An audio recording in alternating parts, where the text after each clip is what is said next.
In this video, we're going to take a look at some questions involving simplifying ratios, the timestamps for which I've left down in the description. So let's get started on our first example. For this first question, we need to write down the ratio of 330 metres to 15 metres, and we have to give our answer in its simplest form. So to begin with, I'm just going to write the ratio with the quantities that I've been given. We want to write the ratio of 330 to 15. But now we have to find an equivalent ratio to give this in its simplest form. So this is very similar to finding an equivalent fraction. We want to look at the parts we've been given. So we've got 330 and 15. And we want to look for the highest common factor of both of these numbers. Well, the highest common factor of 330 and 15 is actually 15. So that means we can divide both sides of our ratio by 15. So I'm going to start with the right-hand side. If I do 15 divided by 15, that's going to give me 1. And now because I've divided the right-hand side by 15, I need to do exactly the same to the left-hand side. So 330 divided by 15 would give me 22. So in its simplest form, our final answer would be 22 to 1. So when we want to simplify our ratios by finding the highest common factor, it ensures that we get it into its simplest form on the first try. But we don't always need to do this. If we can't easily identify what the highest common factor is, you can do it in steps. So let's do this differently. We're going to take the same ratio of 330 to 15. And let's just say when we looked at both of these numbers, we knew they both had a factor of 5. So we're going to divide both sides by 5. Well, if I do that on the left-hand side, I get 66. And then on the right-hand side, if I do 15 divided by 5, I get 3. So I've simplified that ratio from 330 to 15 down to 66 to 3. But it's not in its simplest form because we can break it down even further. Looking now at the ratio of 66 to 3, we can see that there's a factor of 3. So we can divide both sides by 3. So on the left, we'd have 66 divided by 3, which gives us 22. And then on the right-hand side, we have 3 divided by 3, which gets us to 1. And now, because we can't go any further, we know we have the ratio in its simplest form. Okay, let's take a look at another example. So this time we want to write down the ratio of 78 kilograms to 18 kilograms. And we need to give our answer in its simplest form. So starting with the ratio we were given, we have 78 to 18.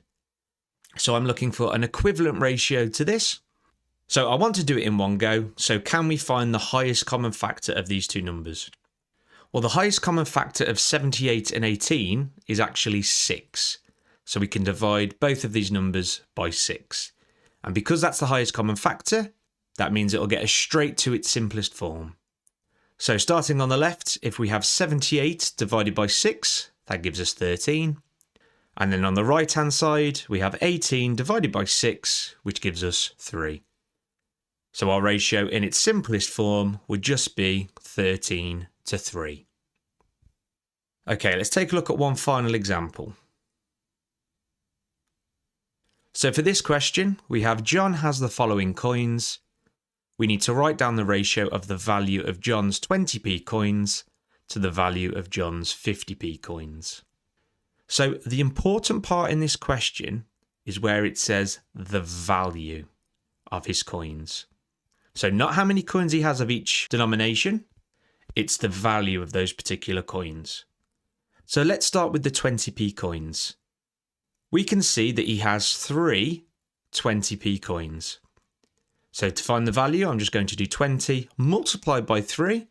Well, that will give me 60. The value of John's 20p's would be 60 pence, as he has 3 of them. So now that we've found the value of the 20p's, we're going to do exactly the same for the 50p's. Well, we can see John has 3 50p's. So we're going to do 50 multiplied by 3. So the value of John's 50 pence coins would be 150 pence. So we now have the value of his coins. They're in the ratio of 60 to 150. And now we can simplify. So what is the highest common factor of 60 and 150? Well, the highest common factor would be 30. That means I can divide both sides of our ratio by 30. And if we did that, on the left-hand side, we'd have 60 divided by 30, which is 2. And on the right-hand side, we'd have 150 divided by 30, which is 5. So the ratio of the value of John's 20p coins to his 50p coins would actually be 2 to 5. And that would be our answer, fully simplified. So well done if you followed along with those few examples, and that's it for this video. If you want to check out any other videos that are relevant to this one, then I've left some links for them down in the description, and I've also put a card in the top corner. I hope you found this video useful. If you did, please feel free to leave a like and consider subscribing. If there are any topics at all that you'd like me to go through next, then please just let me know down in the comments, and I'll try to make some videos on those topics as soon as possible. So thank you very much for watching, and I'll see you in the next video.